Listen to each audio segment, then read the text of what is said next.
we're going to sew something! Yay! So when you're ready to start sewing, the first thing you need to do is you need to make sure that these threads, which are from the top and bottom of your sewing machine, so you've got your top thread from the spool at the top and you've got the bottom thread from the bobbin, are going behind the sewing machine. So they need to be going away from your presser foot and everything else.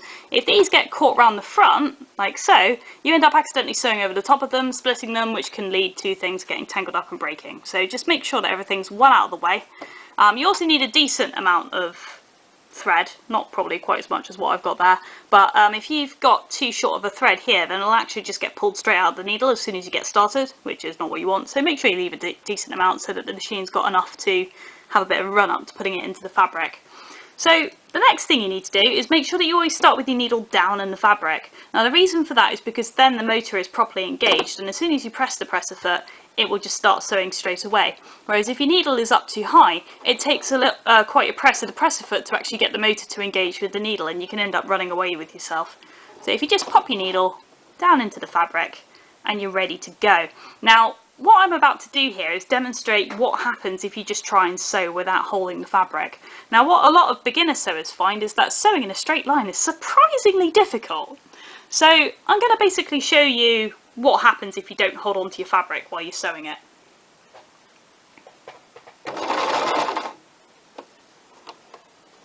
That's a good start.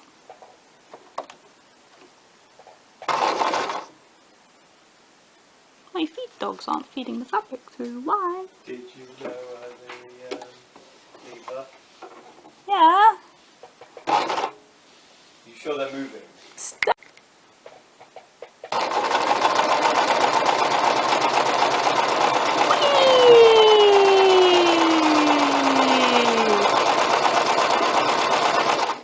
Done. So when you're finished, if your needle's still in the fabric, you just manually lift it up and then you're done. So you lift the presser foot and pull this away. So there's a little thread cutter on the side of the machine just there, you can just see that in the corner there, so I'm just going to pop that up there and get rid of all of that. So how did we do? Let's have a look at the result. Oh dear, look at that. So this is what happens when you don't hold on to your fabric. That is what happens. So your sewing machine will have a tendency for the fabric to creep in a particular direction. So if you're not keeping a proper hold on your fabric, this is what happens. So I'm now going to demonstrate how you can actually get things to sew properly. So on your needle plate you have these. These are called seam allowance guides. So on your needle plate you'll have a whole bunch of these lines, and you can use them to help you keep yourself straight when you're sewing things. So what you basically need to do in order to counteract the effect of the tendency for the fabric to actually go in a particular direction is you need to actually just apply a small amount of pressure to your fabric as it's going through the machine, just to keep things steady. So I'm about to demonstrate that just now. So all I've done is I've just put my hand on top of the fabric. Now this simple amount of pressure is enough to usually keep things sorted out, but if you see your fabric having a tendency to creep in a particular direction, you can actually just simply counteract that by just tugging it in the other direction. You don't even have to put a huge amount of pressure on. So if I just sew this just now, having picked a seam allowance on my needle plate to stick to,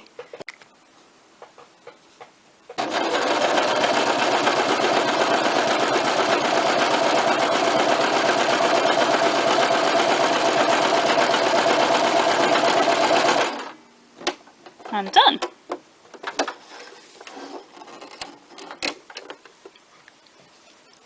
So what is the result? Let's have a look. Ta-da! So it's looking nice and straight. Well, I say straight, actually the end of this particular bit of fabric has a slight curve to it. So if you are using the lines on the needle plate to decide where you want to sew, just bear in mind that if you haven't cut things very straight, then you're not going to end up with a very straight seam. This is just a bit of scrap fabric that I had lying around. So that's in comparison to the line of stitching that was made without holding on to the fabric. So not holding on to the fabric, holding onto the fabric. Depending on what type of fabric it is, you might not want to actually hold onto it that roughly, because it might be quite delicate fabric. This is just regular cotton drill, so I was able to put a reasonable amount of weight onto it while I was handling it through the machine. So just bear in mind, sometimes the type of fabric that you're using calls for a softly approach. I'm now going to talk about pinning your fabric for sewing. So there's two different ways in which you can actually pin your fabric. One way is using crossways pins and the other one is using lengthways pins. So say for instance I've just got a really simple folded over bit of fabric here that I wanted to sew. If I wanted to do that, I could put the pins in this way round so that they're at a right angle to what I'm sewing, or I can put them lengthways like this so that they're following the line of what I'm sewing. Now if you're using crossways pins, the idea is supposed to be that you are able to sew over the top of them. So essentially you can actually just do your entire line of sewing using the pins to keep your fold in place and not have to worry about removing the pins. Now in my experience, it's actually best to remove the pins as you go along, regardless of which method you use. Now if you use crossways pinning like this, it means that your fabric's pretty secure for this particular part here, but there's opportunities for the seam to do what we call creeping, which is where it becomes progressively more and more folded under. Whereas if you're doing lengthways pinning, what happens is that it actually keeps the thing a little bit more stable, because you end up having a line of pins and therefore you end up having a line of attachment. Whereas if you're doing crossways pins, you don't have that to the same extent. Personally, I prefer lengthways pins and to remove them while sewing, but I know of other people that prefer to use crossways pins and just not bother to remove them when they sew. However, if you do end up accidentally sewing over a pin, you can get some slightly less ideal things happening. So your needle could break. Alternatively, you can end up with a pin that becomes really bent. So this one's actually not too bad, but it's an example of the kind of thing that can happen. So where the bend is the most is where the needles actually hit it and try to push it down into the needle plate.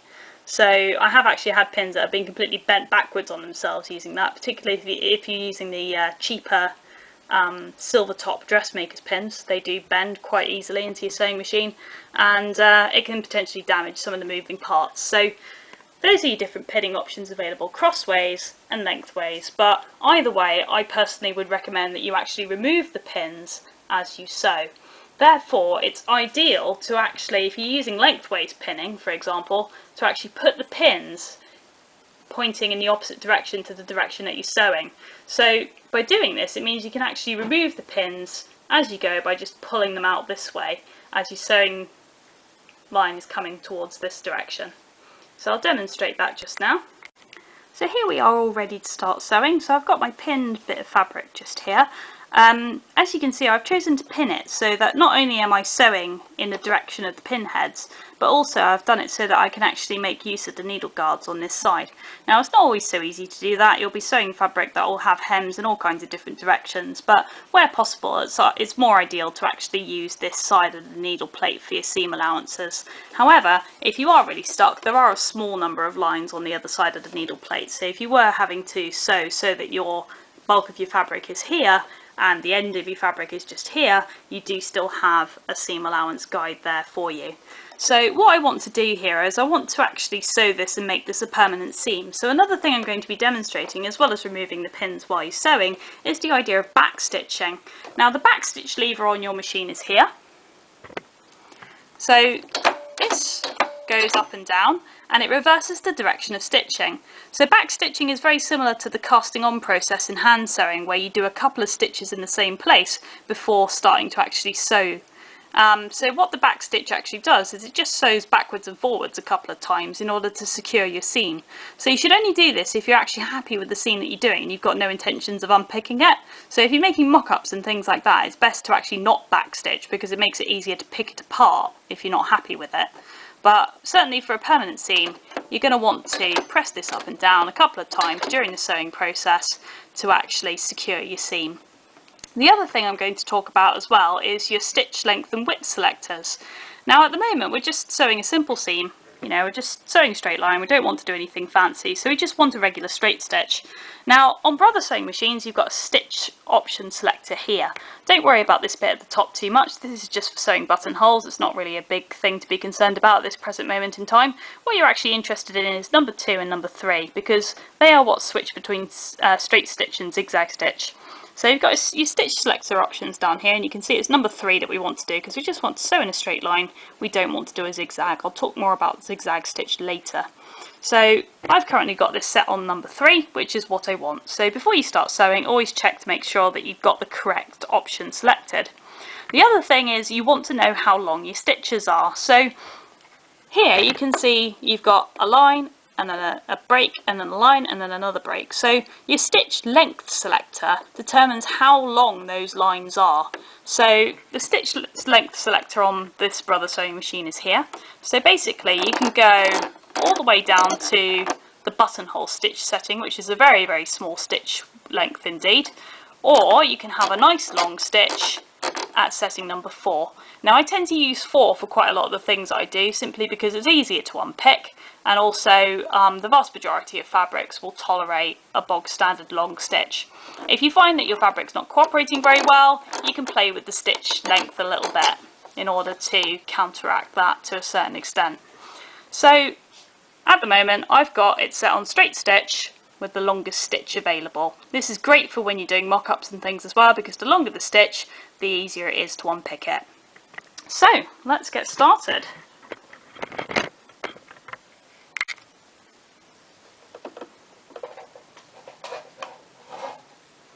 So I'm going to remove this stitch here first, this pin rather.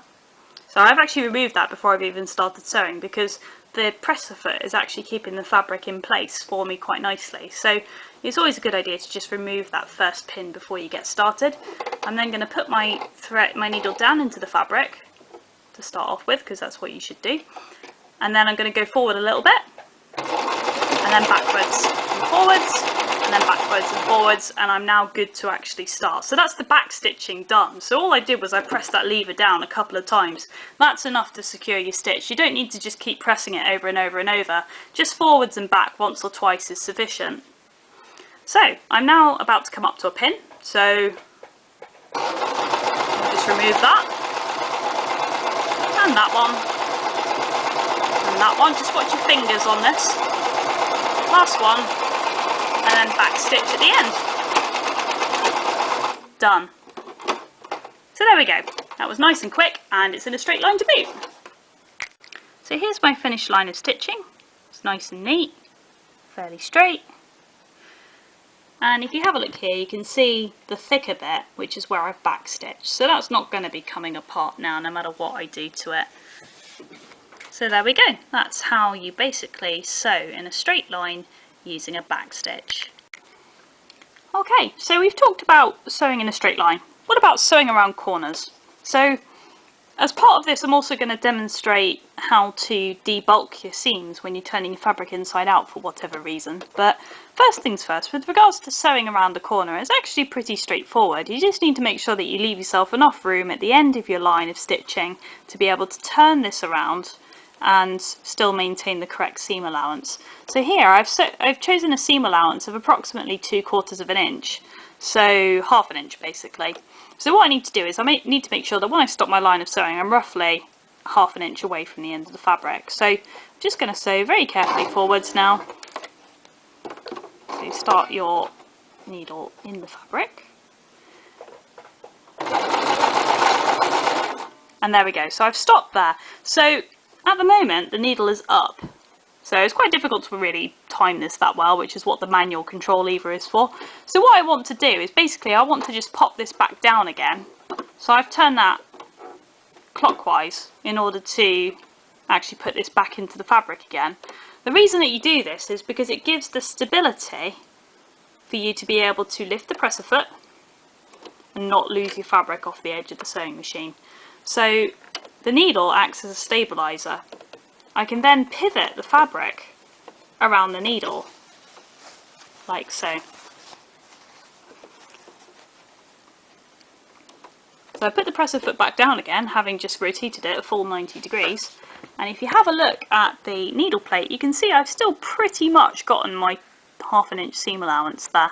So that's actually worked out pretty well. It's not the most precise of sciences, it does take a little bit of practice, but there we go. So having done that, I can now sew the rest of this.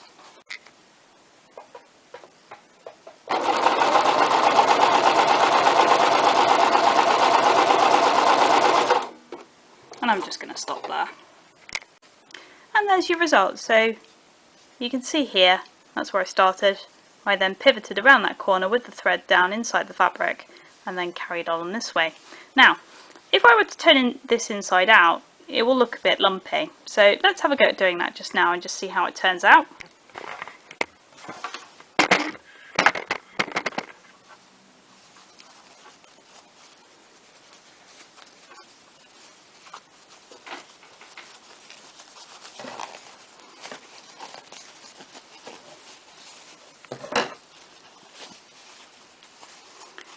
So there we go. So if you have a look at the corner of that, you can see it's actually pretty bulky, and the reason for that is because you've got quite a lot of fabric on the inside of here.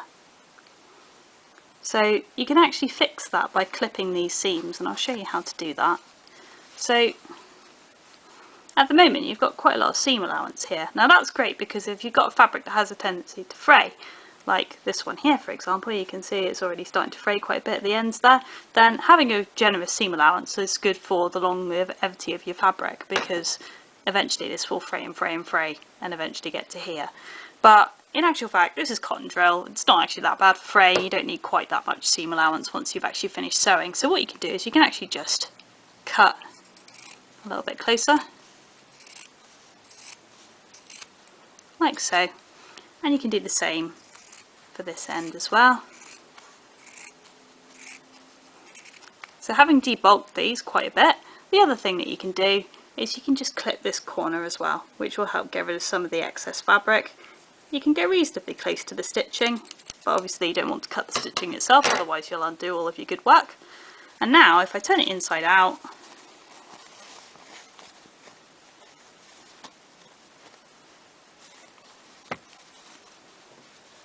just need to poke that through a little bit more.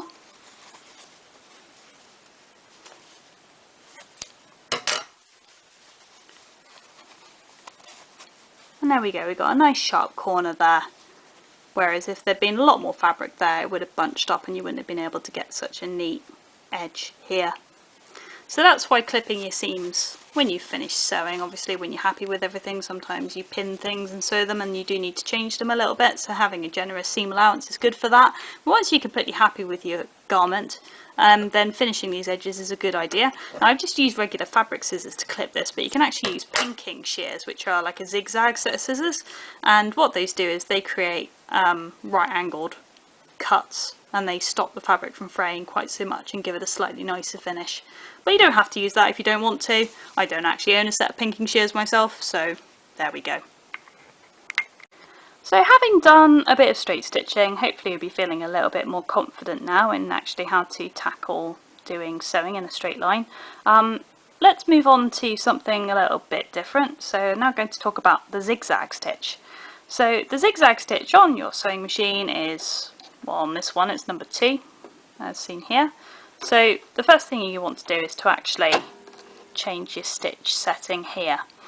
Now there are 2 parameters to the zigzag stitch. The first parameter is the stitch length. Now the stitch length when you're using straight stitch determines how wide those lines are. On your zigzag stitch it determines how far apart each zigzag is.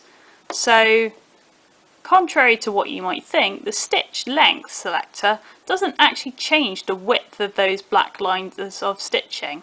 Instead, it just changes the distance between them. If you want to change how long these are, what you need to do is you need to change your stitch width, which is what you have here. So if you have it set to the straight stitch function, this will just do straight stitch, and what this dial will do under the straight stitch setting is move your needle from the middle to the right hand side or to the left hand side. So to show that on the actual needle here, that's it over to the right, that's it in the middle, and that's it over to the left there. So what this basically does is if you adjust it, it determines how wide your zigzag stitch is. So it determines how long those black lines are. So quick recap, stitch length determines the gap in between each zigzag, stitch width determines how wide these black lines are, so how wide your zigzag stitch is. Now we use zigzag stitch for a number of different reasons. Zigzag stitch is good for stretchy fabrics, the reason obviously being that if you've got a zigzag there, when you pull the fabric it can actually expand the length of the zigzag, whereas if you were doing a regular straight stitch the thread would just break. So zigzag stitch is great for sewing lycra, for sewing jersey, any kind of stretchy fabric, even two-way stretch cotton, brilliant, works really well for that. The other thing that you can use zigzag stitch for is for finishing your seams, which is what we're going to have a go at doing just now. So you can use it to zigzag over the edge of your seam allowance to stop it from fraying quite so much, because essentially the zigzag stitches help to keep the fabric in place. A final thing that you can use zigzag stitching for is for a plique, which is a more advanced sewing technique, and I'll maybe go over that right at the very end. So what we're actually going to do is we're going to finish this edge here with the zigzag stitch. So the zigzag stitch goes on this side if you're stitching. You don't want to put it on that side because otherwise you won't be able to turn it inside out. But basically by going to use zigzag stitching onto this line here, it means that you're going to be keeping these raw edges nice and tidy looking. So to get the correct settings for that, this is quite narrow, so I'm going to want a reasonably narrow zigzag stitch. So what I've done is on the stitch width selector, I've chosen to keep the needle in the middle. And then for my stitch width selector, I'm just finishing the seam off. I don't need anything particularly fancy, so I've just kept with the longest stitch length setting there. So what that means is I'm going to have a nice wide zigzag when I sew. So let's have a go with that and see how we get on. So again, as always, needle in the fabric before you start.